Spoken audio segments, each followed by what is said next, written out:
안녕하세요. 오늘 저희가 같이 분석해볼 자료들은요. 대만의 반도체 설계거인 미디어텍에 대한 이야기입니다. 네. 아마 미디어텍 하면 다들 스마트폰의 두뇌, 그 AP칩을 떠올리실 거예요. 그렇죠. 디멘시티? 네, 맞아요. 특히 퀄컴 스냅드래곤이랑 플래그십 시장에서 아주 치열하게 경쟁하는 디멘시티 시리즈로 유명하죠. 맞습니다. 그런데 자료들을 쭉 보니까 지금 미디어텍 내부에서 그야말로 엄청난 지각 변동이 일어나고 있더라고요. 네. 회사의 가장 뛰어난 엔지니어들하고 핵심 자원을요, 우리가 알던 그 모바일 시장이 아니라 전혀 다른 곳으로 옮기고 있습니다. 창사 이래 가장 대담한 승부수를 띄우고 있는 거죠. 네, 맞습니다.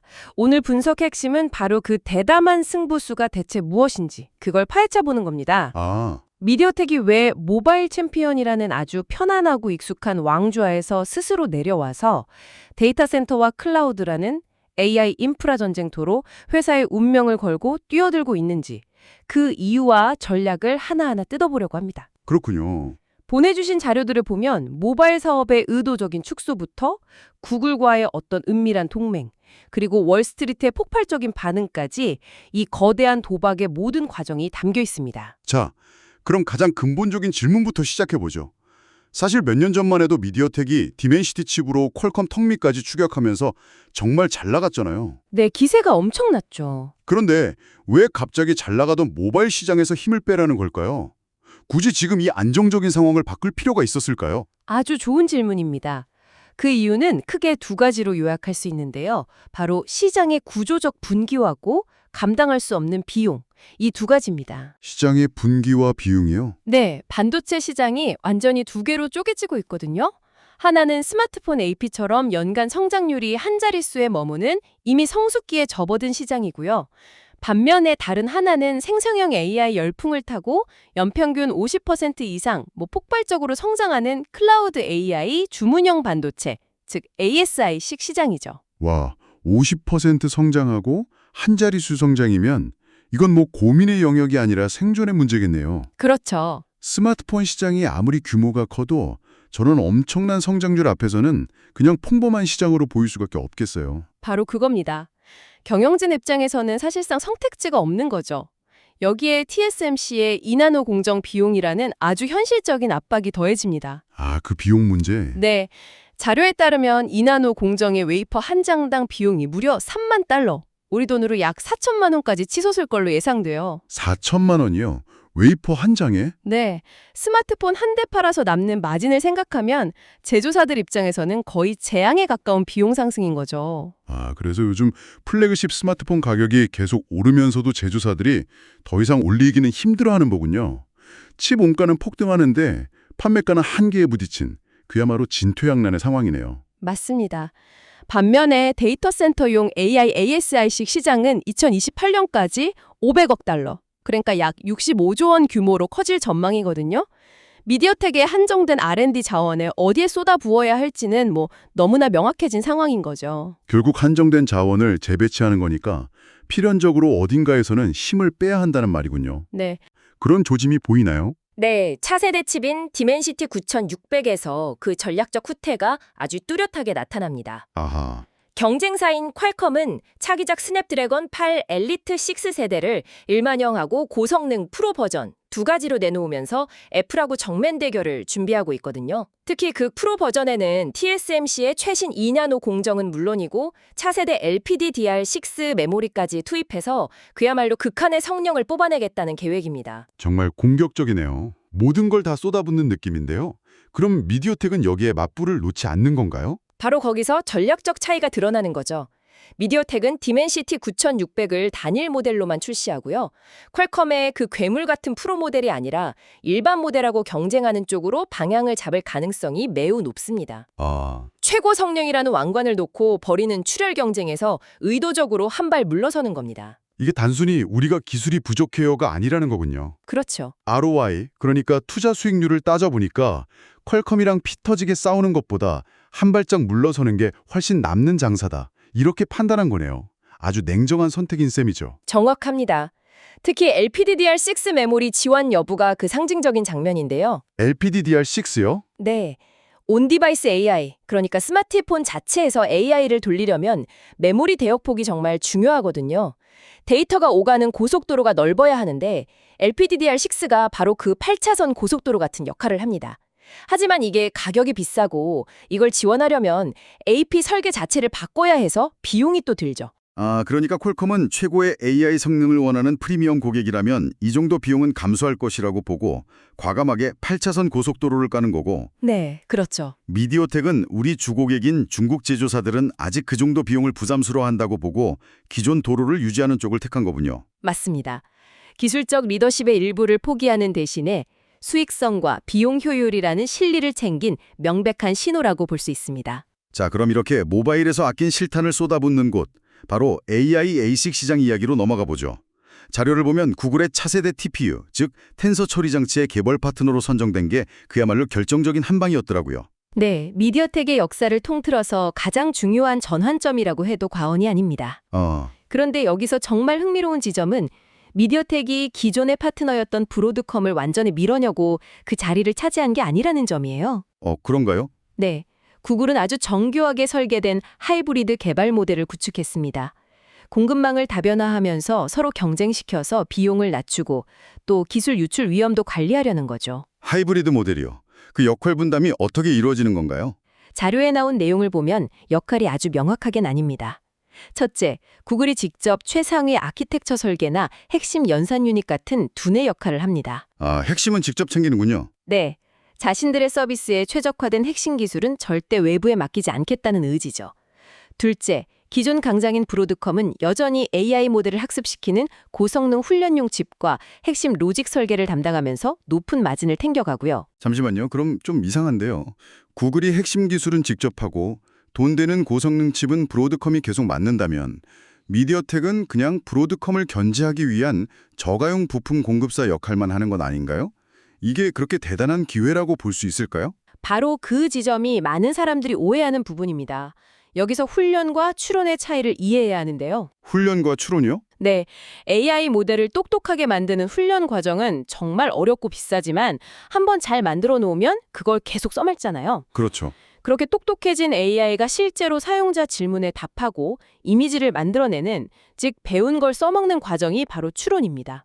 그러니까 훈련이 대학원생을 박사로 만드는 과정이라면 추론은 그 박사가 수많은 현장 문제를 해결하는 과정이군요. 정확한 비유입니다. 훈련용 칩은 소수가 필요하지만 추론용 칩은 전 세계 수십억 명의 사용자를 상대해야 하니까 그 수요가 폭발적으로 늘어날 수밖에 없습니다. 양이 다르군요. 그렇죠. 미디어텍은 바로 이 추론 시장에 담당하는 비용 효율적 파트너로 투입된 겁니다. 주로 칩의 데이터를 입출력하는 I/O 다이나 칩들을 연결하는 인터커넥트 같은 주변부 설계를 맡는데 이게 양이 어마어마한 거죠. 그렇겠네요. 특히 구글의 차세대 TPU인 V7이 V8 이 모델의 미디어텍의 역할이 집중될 텐데 아마 여기서 E가 효율성, efficiency를 의미할 겁니다. 이 동맹이 단순한 협력 관계가 아니라 정말 진지하다는 걸 보여주는 구체적인 숫자가 있다고요? 네, 바로 TSMC에 요청한 코어스 패키징 물량입니다. 커워스요? 네, 코어S는 여러 개의 칩을 하나처럼 묶어주는 고성능 AI 칩의 필수 후공정 기술인데요. 미디어텍이 2026년 구글 프로젝트를 위해 확보한 물량이 연간 2만 장입니다. 2만 장? 그런데 정말 놀라운 건 2027년 계획이에요. 무려 7배가 넘는 연간 15만 장의 용량을 지금 협상 중인 것으로 알려졌습니다. 15만 장이요? 그 숫자가 어느 정도 규모인지 감이 잘 안 오는데요? 그게 그렇게 대단한 건가요? 현재 코어S 시장을 사실상 독점하고 있는 엔비디아와 어깨를 나란히 할 정도의 물량입니다. 와... 이건 미디어텍의 위상이 더 이상 스마트폰 칩 회사가 아니라 데이터 센터 인프라의 핵심 공급자, 즉 하이퍼스케일 인프라 파트너로 격상되었음을 시장에 공표하는 것과 같은 엄청난 수치입니다. 아니 그런데 미디어텍이 어떻게 이런 거대 프로젝트에 참여할 수 있었던 거죠? 단순히 칩을 싸게 잘 만드는 능력만으로는 안 됐을 것 같은데요. 뭔가 숨겨진 비장의 무기가 있었나요? 있었습니다. 바로 서데스라는 기술입니다. 써댔어요? 네, 데이터 센터는 말 그대로 수만 개의 뇌, 그러니까 칩이 동시에 일하는 곳인데 이 뇌들을 연결하는 신경망이 바로 서데스 기술이거든요. 신경망. 근데 아무리 뇌가 똑똑해도 이 신경망이 느리거나 전기를 많이 먹으면 전체 시스템 성능이 엉망이 되죠. 미디어텍이 가진 224G 서데스는 이 신경망을 아주 빠르고 전기를 적게 쓰면서 연결하는 기술인데 이게 구글의 마음을 사로잡은 결정적인 한 방이었던 겁니다. 그렇군요. 칩 간 통신 분야의 최강자인 브로드컴의 아성에 도전할 수 있었던 핵심 무기죠. 구글이라는 거대한 동맹군을 얻었지만 자료를 보면 미디어텍이 여기에만 올인하는 건 아닌 것 같아요. 네, 맞습니다. 계란을 한 바구니에 담지 않으려는 듯 세 번째 성장축을 준비하고 있던데 그게 바로 자동차 시장이더라고요. 맞습니다. 모바일의 성장 둔화를 보완할 두 번째 미래 먹거리입니다. 여기서 미디어텍의 전략은 아주 명확해요. 독자 생존이 아니라 최강자와의 동맹입니다. 동맹이요? 네, 바로 AI 반도체 최강자인 엔비디아와 손을 잡았습니다. 엔비디아와요? 어떤 방식의 협력인 거죠? 서로 경쟁하는 관계 아니었나요? 미디어텍의 디멘시티 오토 콕핏이라는 차량용 플랫폼에 자사의 강점인 저전력 AP 설계 기술과 엔비디아의 막강한 GPU 칩넷 및 AI 소프트웨어 기술을 결합하는 방식입니다. 아, 서로 잘하는 걸 합치는 거군요. 그렇죠. 차량 안에서 고사양 게임을 돌리거나 AI 비서를 쓰려면 그래픽 성능이 절대적으로 중요한데 미디어텍이 가장 부족했던 부분이거든요. 이 기술 장벽을 엔비디아와의 협력으로 단숨에 넘어버린 거죠. 엔비디아의 큐다 같은 강력한 소프트웨어 생태계까지 활용할 수 있게 됐고요. 그렇군요. 현재 이 시장의 절대 강자는 퀄컴의 스냅드래곤 디지털 쇠시입니다. 미디어텍은 엔비디아의 브랜드를 등에 업고 프리미엄 시장에 도전하면서 동시에 특유의 가성비와 턴키 솔루션으로 중저가 전기차 시장을 공략하는 투트랙 전략을 구사하고 있습니다. 아, 2026년부터는 이 자동차 사업 부문에서도 의미 있는 매출이 발생할 것으로 기대하고 있습니다. 정리해보면 전략이 아주 입체적이네요. 모바일에서는 한 발 물러서서 실리를 챙기고 데이터 센터에서는 구글과 손잡고 볼륨을 키우고 자동차에서는 엔비디아와 협력해서 약점을 보완한다. 네, 그렇습니다. 정말 대대적인 체질 개선인데 이런 계획에 대해서 자본시장, 그러니까 돈의 흐름은 어떻게 평가하고 있나요? 한마디로 열광적입니다. 열광적이요? 네, 모건 스탠리, UBS 같은 글로벌 투자은행들이 미디어텍의 목표 주가를 줄줄이 올리고 있어요. 구글과의 협력 소식이 처음 알려졌을 때 일주일 만에 주가가 20% 넘게 급등하기도 했습니다. 시장이 이 변화의 의미를 정확히 읽어낸 거군요. 혹시 구체적인 매출 전망치 같은 것도 있나요? 네, 예를 들어 UBS는 미디어텍의 TPU 관련 매출이 2027년에는 40억 달러, 우리 돈으로 약 5조 2천억 원에 이를 거라고 전망했는데 이게 기존 전망치의 2배가 넘는 수치입니다. 와, 2배나요? 더 나아가서 2028년에는 이 ASI식 사업이 회사 전체 영업이익의 약 20%를 차지할 거라고 예상했어요. 시장이 더 이상 미디어텍을 저성장하는 모바일 칩 회사가 아니라 고성장하는 AI 인프라 수혜주로 재평가, 즉 리레이팅하기 시작한 겁니다. 재평가, 회사의 가치를 매기는 기준 자체가 바뀌었다는 의미군요. 정말 드라마틱한 변화네요. 네, 그렇죠. 하지만 이렇게 장밋빛 전망만 있는 건 아닐 텐데요. 모든 거대한 전력적 전환에는 그만큼 큰 위험이 따르기 마련이잖아요. 어떤 것들이 이 원대한 계획의 발목을 잡을 수 있을까요? 물론입니다. 몇 가지 중요한 리스크가 있습니다. 첫째, 구글 외에 또 다른 거대 고객으로 점찍었던 메타의 차세대 AI 칩 프로젝트 수주 경쟁에서 라이벌인 브로드컴에 밀릴 수 있다는 루머가 계속 나오고 있습니다. 아, 만약 이게 사실이라면 고객사가 구글 하나에 너무 편중되는 위험이 커지죠. 둘째, 아까 말씀드린 15만 장이라는 어마어마한 코어스 용량을 엔비디아, AMD 같은 쟁쟁한 경쟁자들을 제치고 제때 확보할 수 있을지도 여전히 변수입니다. 그렇죠. 공급망 문제가 있겠네요. 네, 패키징 병목 현상이 생기면 프로젝트 전체가 흔들릴 수 있거든요. 그리고 기존 사업인 모바일 부문의 약화도 무시할 수 없는 위험 아닐까요? 결국 새로운 사업이 돈을 벌기 전까지는 모바일 사업이 현금을 벌어다 줘야 하잖아요.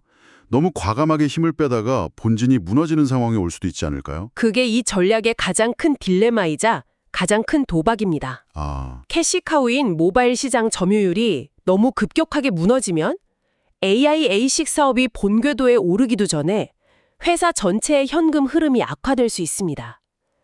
만약 디멘시티 96동의 성능이 퀄컴 칩에 비해 눈에 띄게 뒤처진다면 비보나 오포 같은 핵심 고객사들이 플래그십 라인업에서 미디어텍을 완전히 배제하고 퀄컴으로 돌아설 가능성도 충분히 있습니다.